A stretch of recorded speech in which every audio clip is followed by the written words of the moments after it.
Ahojte YouTube.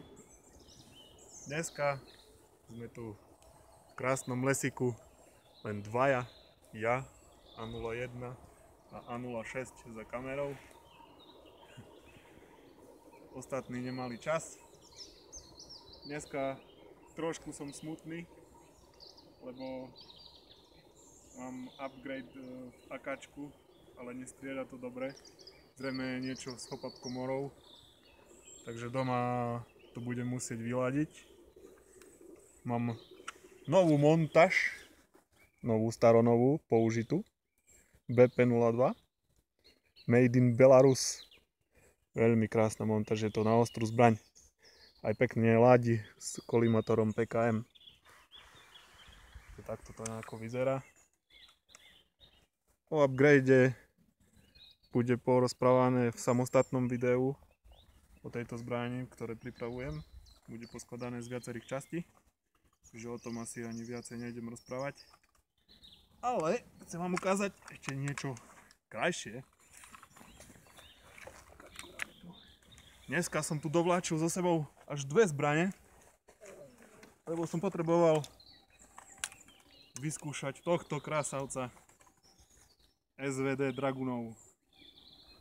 Je to SVDčko od firmy A&K alebo A a K.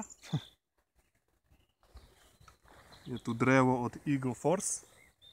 Tiež si to môžete pozrieť v mojom videu, kde som to ukazoval, keď som to montoval na SVDčko.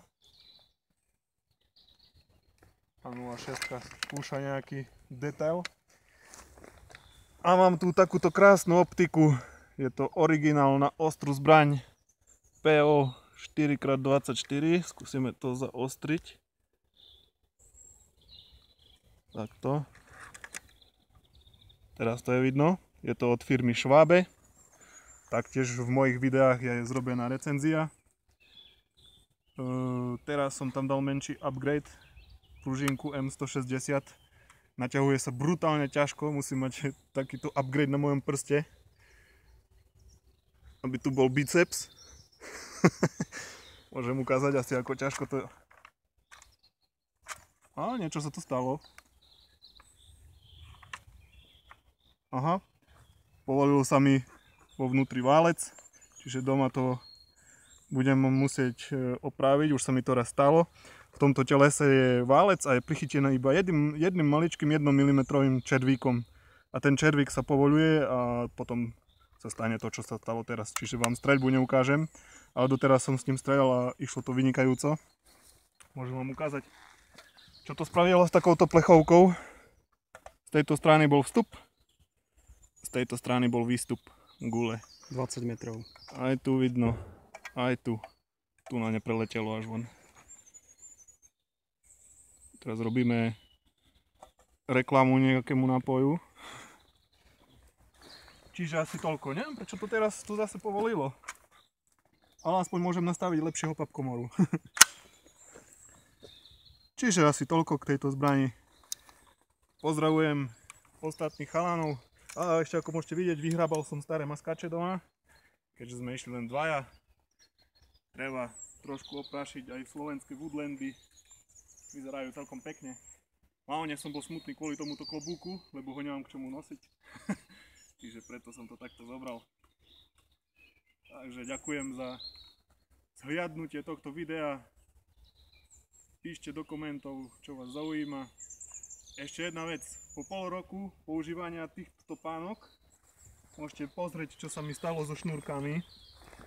Čiže chcem poprosiť nejakých znalcov, ktorí majú skúsenosti s nejakými kvalitnými šnúrkami do topánok, ktorými sa toto nestane. Píšte mi do komentu, kde si kúpim lepšie šnúrky do topánok. Ďakujem vám. Majte sa. Čaute.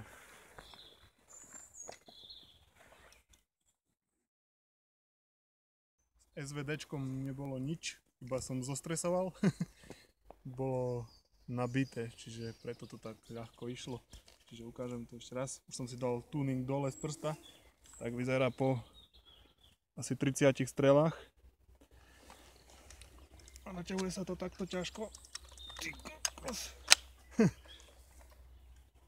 A strelím tam do lesa. Čiže tak.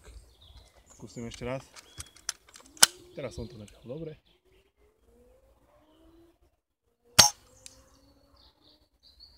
Čiže strieda stále dobre. Ale aj tak skúsim trošku to vylepšiť. Bo ten jeden červík, ktorý drží válec po kope s tým telesom, sa mi nepáči. Čiže buď ho prilepím, alebo tam dám inú skrutku. Pretože keď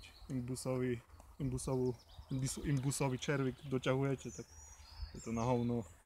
Vyhľadá sa aj kľúč, aj hlava.